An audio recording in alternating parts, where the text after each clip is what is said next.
cumprimos. Nós trouxemos aqui para vocês conhecerem melhor essa lenda do teatro, do cinema, essa pessoa maravilhosa que se chama Juca de Oliveira. Obrigado, Juca, de você estar aqui partilhando a sua simpatia com todo esse pessoal que quer conhecer você melhor. Naline, eu que agradeço, viu? Ser convocado por você para um trabalho, qualquer que seja um depoimento, é uma honra. Muitíssimo obrigado. Então, o Juca, nós estamos aqui na Uniregistral, que é uma universidade corporativa, muito mais conhecida pelo pessoal que estuda direito, ciência jurídica. E o Juca entrou na São Francisco, né, Juca? Como é que foi isso? Você queria fazer direito? Não, foi curioso pelo seguinte, porque na minha época, você tinha que escolher entre direito, advocacia e engenharia. Não tinha outra coisa. Então, eu era do interior, de uma família pobre, trabalhava em São Paulo, num banco com dificuldades, e aquela confusão, o que eu vou fazer? Vou fazer direito, engenharia ou medicina? Completamente perdido. Um amigo meu, lituano, Aldo Slikta, já não está conosco há bastante tempo, ele disse: Juca, já que você está confuso, por que você não faz um teste vocacional? No IDORT, Instituto de Organização Racional do Trabalho. Falei, perfeito, vamos lá. Não paga nada, não paga nada, então é comigo mesmo. Fui, fiz, e o curioso é que nós ficamos 2 semanas fazendo o teste. Puxa, é longo. É bem longo. E o resultado era o seguinte: primeiro, que eu não deveria fazer nem engenharia, nem medicina, porque eu tinha dificuldade de raciocínio no campo espacial, que até hoje eu não sei o que é, então eu devo ter dificuldade nesse campo. E que eu deveria fazer direito, que era fundamental que eu fizesse direito, mas que seria importantíssimo que eu fizesse teatro, de alguma forma, que era muito importante que eu fizesse teatro amador, que eu procurasse até uma possibilidade profissional, porque eu tinha... o teste tinha sugerido que eu tinha... talento, né? Capacidade oral, uma série de coisas. Como eu estivesse completamente confuso, eu apliquei mecanicamente o teste. Falei, vou entrar agora, preciso entrar em Direito. Então fui lá na Rua Direita, no Castelões. Sim, lembra? Fiz o cursinho com o Castelões, que é o melhor professor que eu tive na vida, né? E acabei entrando, fiz exame na Faculdade de Direito, na USP, nas Arcadas.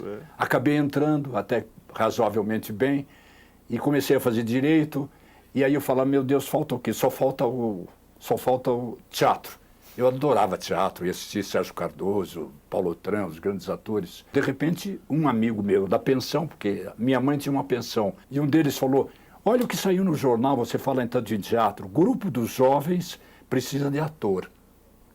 Está precisando de ator para um espetáculo, uma produção assim. Fui lá, me apresentei, falei, você faz o seguinte, você pega um texto e decora esse texto e vem aqui a semana que vem. E quando chegou o dia, eu fui lá fazer o teste do discurso, o discurso maravilhoso, um dos discursos mais lindos da literatura universal, que é o do Henrique IV.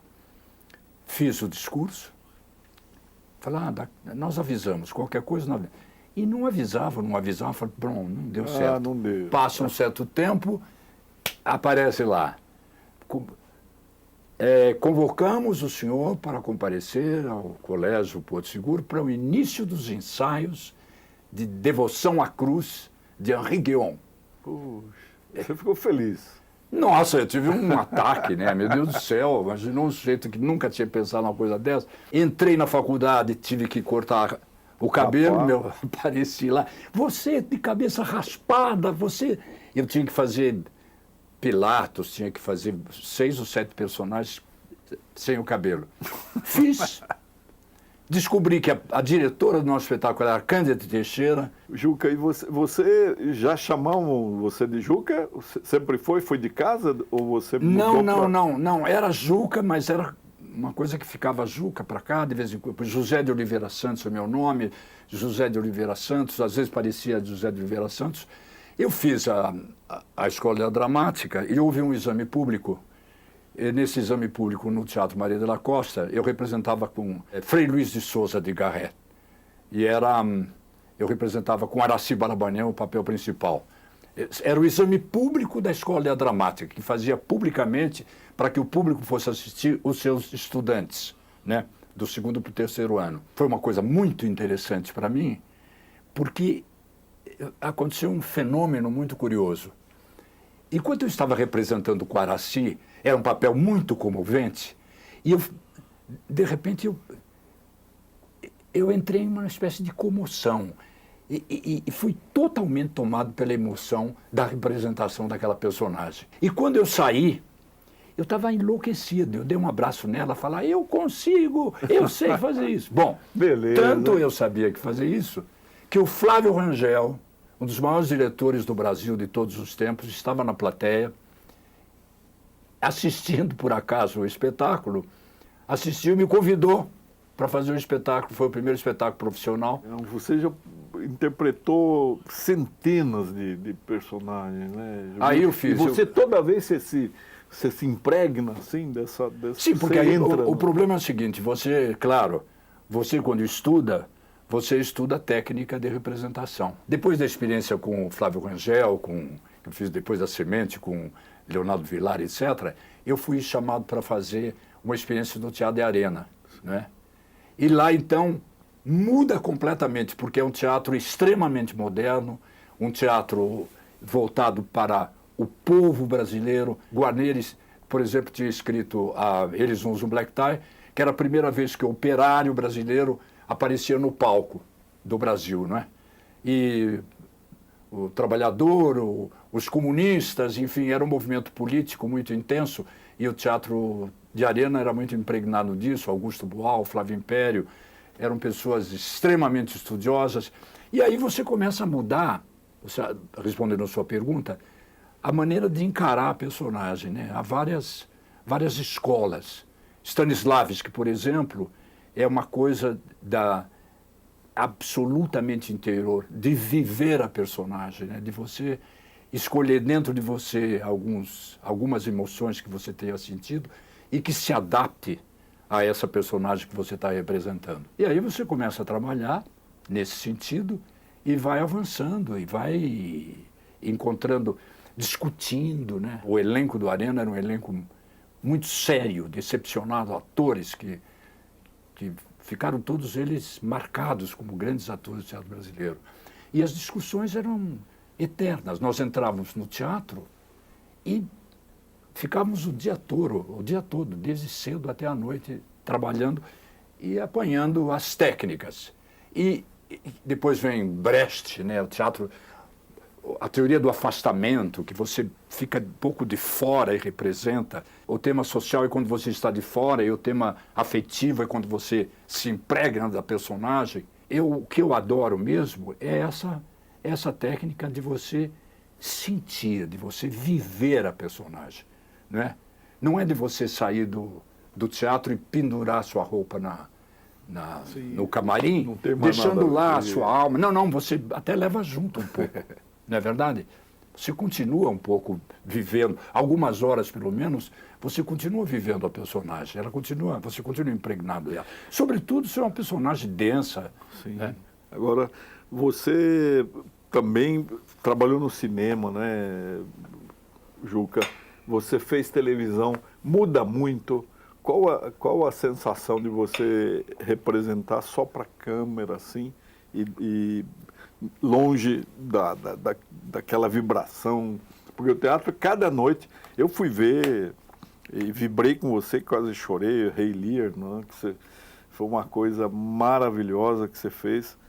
E assisti todas as novelas que você participou. O Brasil vibrou com você, né? O Brasil vibra com você. Obrigado. Então, obrigado. mas como é que é essa...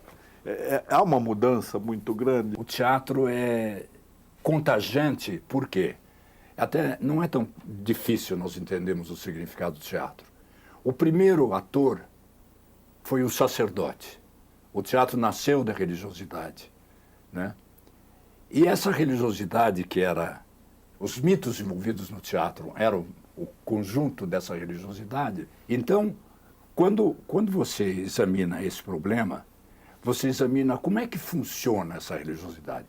O sacerdote faz uma grande peroração para aqueles que estão na igreja, e aqueles que estão presentes à oração analisam profundamente o que aquilo lhes toca, aquilo que acontece com cada um deles, e chegam a algumas conclusões como: engraçado, eu pensei que eu fosse um pouco mais ignorante, eu pensei que eu fosse um pouco mais infeliz, mas não é tanto assim, eu acho que está dando certo. E sai do templo aliviado, modificado, né? Exatamente esse fenômeno que acontece no teatro. O espectador vai, a função social do teatro é melhorar o homem, né?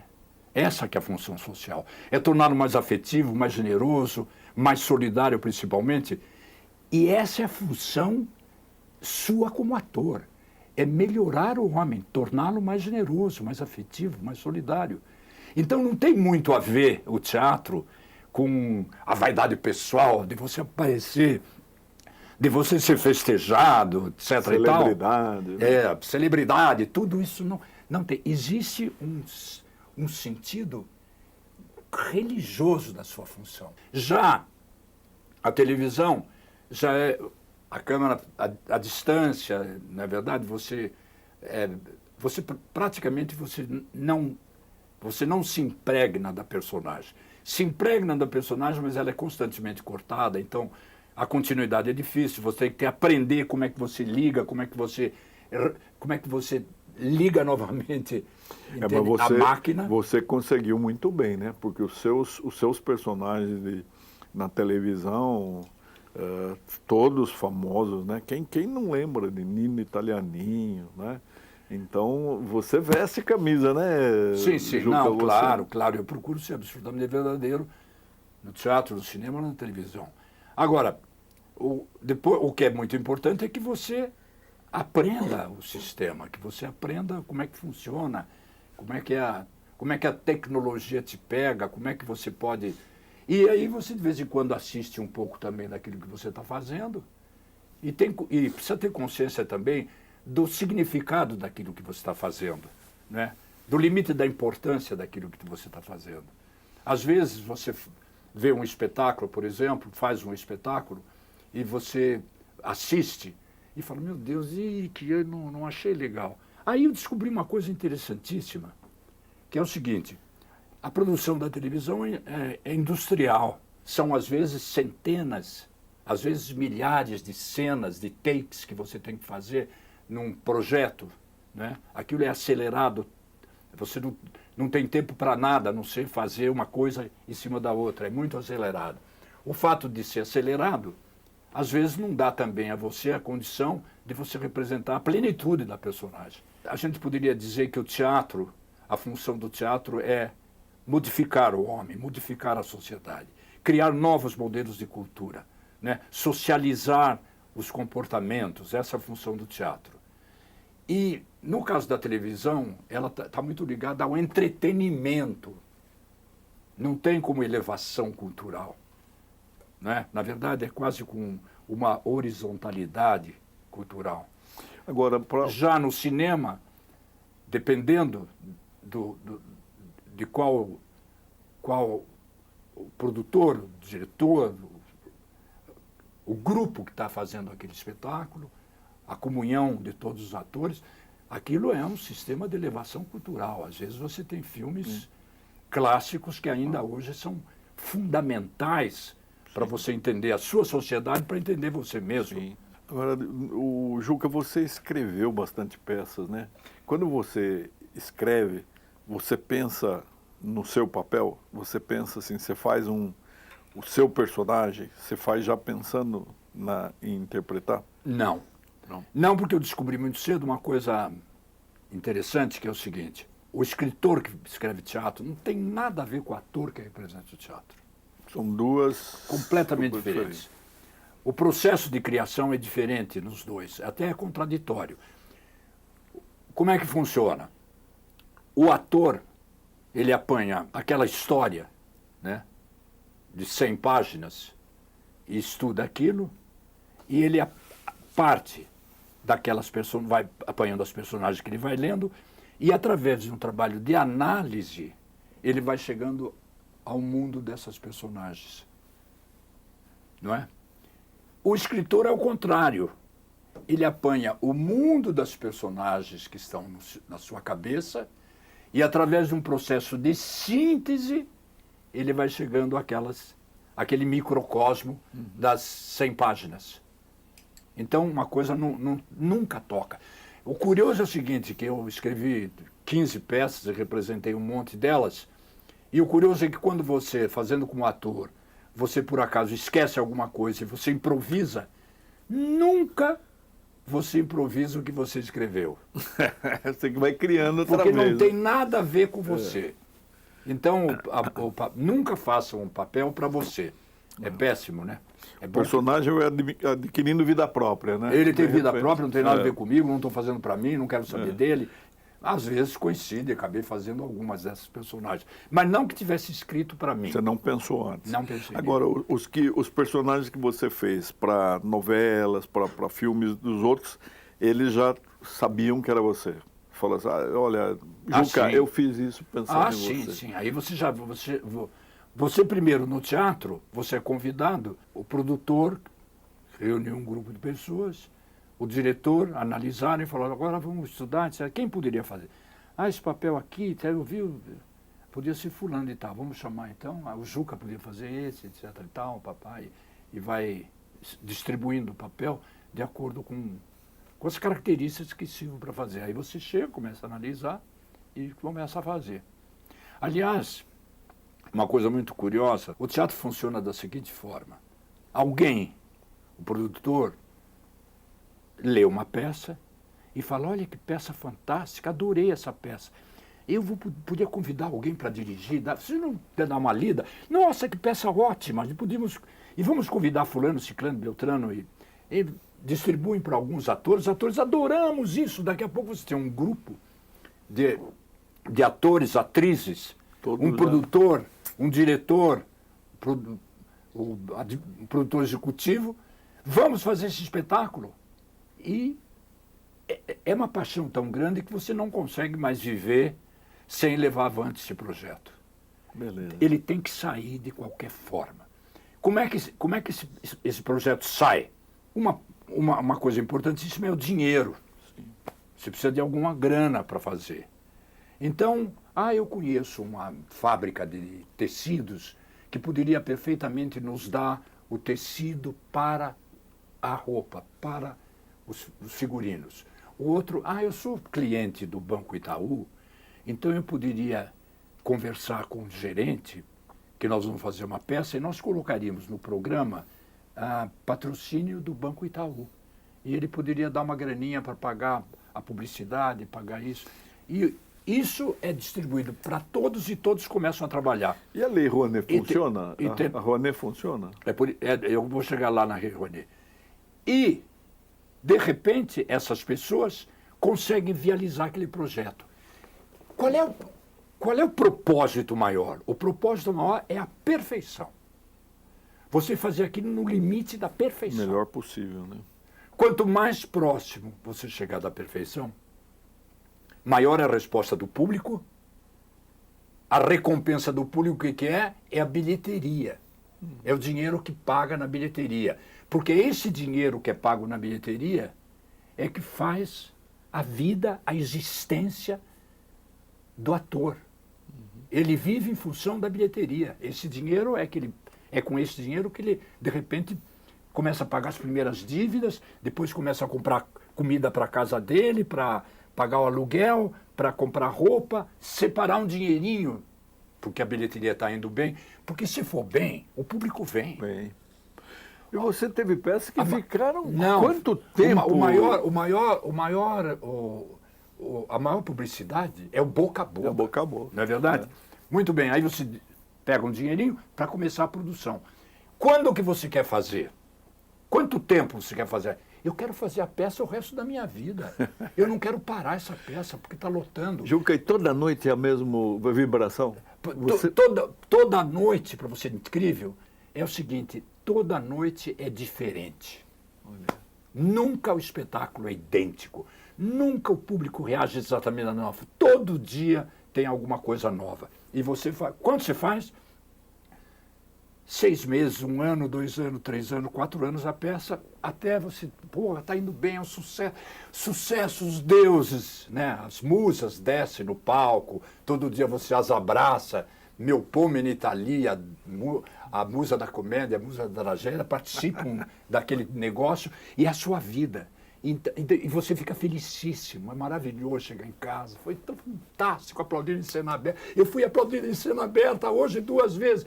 Então, você, muito bem, essa é a função do teatro. Desde Sófocles, desde Tespes, o primeiro ator, todos eles existiram em função da bilheteria. O ator ganha a sua vida na bilheteria. A bilheteria que... Né? Desde... Para você ter uma ideia, Shakespeare, há até um livro mais ou menos, cujo título é mais ou menos esse, Shakespeare escrevia com os 2 olhos na máquina registradora. Shakespeare escrevia com os 2 olhos na bilheteria. Ele era um homem pobre, foi guardador de cavalo quando chegava na porta do teatro, ele que guardava os cavalos. E, de repente, um dia ele falou fazer uma pecinha, fez a primeira peça, cujo nome agora me escapa, mas ele fez a primeira, deu certo, fez a segunda, e ele falou, meu Deus do céu, eu vou começar a escrever. E começou a escrever, e o público vinha. Ele ficou tão enlouquecido que ele se transformou num empresário. Um maravilhoso empresário, trazia 2.000 pessoas por dia em Stratford, em Londres, para que as pessoas fossem assistir. Ele se tornou um grande empresário, ficou rico. Beleza, hein? Por quê? Porque, assim como ele, todos os grandes dramaturgos viveram da bilheteria. Eles escrevem para ganhar dinheiro. Aí você falou na Lei Rouanet. A Lei Rouanet, embora as razões pelas quais ela foi criada devem ter sido louváveis, é a responsável pela queda do teatro brasileiro. Ela praticamente liquidou o teatro brasileiro. Nós vivemos hoje um grande problema na cultura em geral, mas o teatro brasileiro foi golpeado de morte pela Lei Rouanet. Por quê? Quando surgiu a Lei Rouanet, tem dinheiro. Quando surgiu o dinheiro, a primeira coisa que desapareceu foi aquela paixão a que me referi. Vamos fazer a peça, você vai procurar isso, vai procurar aquilo, isso é o nosso produto, olha a nossa vida, a nossa existência está aqui nesse palco, não. Tem um dinheirinho, então vamos fazer o dinheirinho.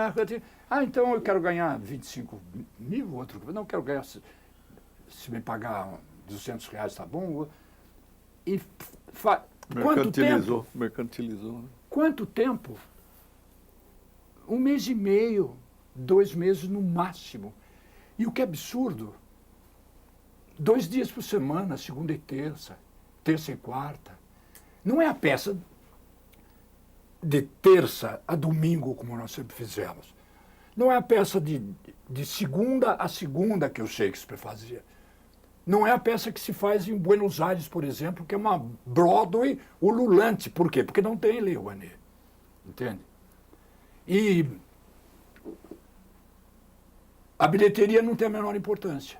Por quê? Porque esse dinheirinho vem, alguns grandes pilantras que querem se utilizar da Lei Rouanet para botar alguma no bolso, preparam um espetáculozinho de qualquer, mais ou menos, né? Ele fica 2 meses em cartaz, 1 mês e meio, 2 dias por semana, aquele dinheiro ele põe uma parte no bolso, etc. e tal, pagou alguns atores e acabou. E não tem nenhum sentido aquela peça. Aquela peça não tem sentido. Não tem paixão, não tem amor, não tem... E o que é pior é que o dinheiro da bilheteria nos dá independência ideológica. Sim, você pode... Ninguém pode conosco, nós podemos tudo. Nós brigamos com os reis até, né? Brigamos com os tiranos do mundo, porque nós somos poderosos, porque nós temos o nosso dinheirinho. Né? Nós somos independentes. Agora não. Como renúncia fiscal, não é verdade? Chamada renúncia fiscal, a empresa tem que pagar um dinheiro o governo tira a metade dos impostos que ela não precisa pagar, né? Não precisa pagar isso aqui. Isso aqui eu vou dar para o teatro. Então eu dou para o teatro, a empresa recebe aquilo lá como um processo de marketing, eu te dou dinheiro e você faz publicações a respeito, põe no seu cartaz, põe no seu programa, vai fazer uma entrevista na rádio dizendo que nós estamos produzindo, e durante todo o espetáculo você fala na gente, quando começa o espetáculo você fala, a empresa tal é maravilhosa, etc. e tal, e pronto. Aquele dinheiro é distribuído para essas pessoas. Agora, o patrocinador, como é marketing, aí vão os clientes da empresa, vão lá, não precisa pagar, porque são convidados, a 50%, não sei o quê, o outro paga 20%, 15 dias será de graça para os estudantes. A bilheteria não tem importância nenhuma. Eu fiz o espetáculo Rei Lear pela Lei Rouanet e foi um desastre. Geraldinho Carneiro, da Academia Brasileira de Letras, era meu sócio, o grande tradutor de Shakespeare, um dos melhores, o melhor tradutor de Shakespeare no Brasil. E aí ele falava, escuta, como é que nós somos sócios na produção, vai dar algum dinheiro? Todo dia eu mostrava para ele, não tem dinheiro nenhum, não tem dinheiro. A Lei Rouanet, ela tem que parar bem rápida a tarefa, porque ele paga a divulgação do espetáculo. Mas se ele continuar, ele tem que pagar. Como tem a Lei Rouanet, o valor da publicidade para você divulgar foi lá para cima. Para você lançar uma peça, que nós sempre lançamos uma peça, nós, os atores, hoje você tem que gastar no mínimo de 200 a 300 mil para lançar. Então é isso. Qual é outro problema? Como eu disse, falando de Shakespeare, os autores de teatro, os dramaturgos, vivem de um percentual universal, em todo o mundo é assim, calculado na base de 10% da renda bruta. 10% da bilheteria é separado para os dramaturgos. Se faz uma peça de um inglês, se separa 10% da bilheteria e remete para lá, ou 8%, ou 6%, conforme o cálculo. Como não tem bilheteria, nunca mais apareceu nenhum autor de teatro. Os que aparecem, poucos, são talentos e vocações insopitáveis, por isso que eles fazem, mas não existe. Essa que é a verdade da Lei Rouanet. Olha, que conversa gostosa, Juca. E a voz, hein? Pô. Não, foi perfeito. Queríamos agradecer ao Juca. O Juca estava hoje com um probleminha de voz, mas gentilmente, com essa fidalguia que ele é, uma pessoa maravilhosa, ele veio e conversamos, ouvimos, aprendemos tanto. Eu tenho a certeza de que você gostou, conheceu um pouquinho melhor desse grande ator, esse grande dramaturgo, esse grande brasileiro, que nós temos tanto orgulho de sermos contemporâneos dele, de sermos admiradores, de sermos fãs e convictos de que seres humanos assim são os que fazem com que nós ainda acreditemos no destino da humanidade. E principalmente desse nosso Brasil tão necessitado de esperança, né, Juca? Muito obrigado, viu, Juca? Meu Deus, eu que agradeço muito a gentileza de vocês. Me perdoe pelo fanho. Saindo daqui vou começar a me cuidar, porque vai piorando, tá vendo? Mas foi uma honra, é maravilhoso poder falar do nosso trabalho, sobretudo para vocês que têm interesse, né? Têm interesse na cultura, têm interesse, sobretudo e principalmente no teatro, nesse caso. Muitíssimo obrigado.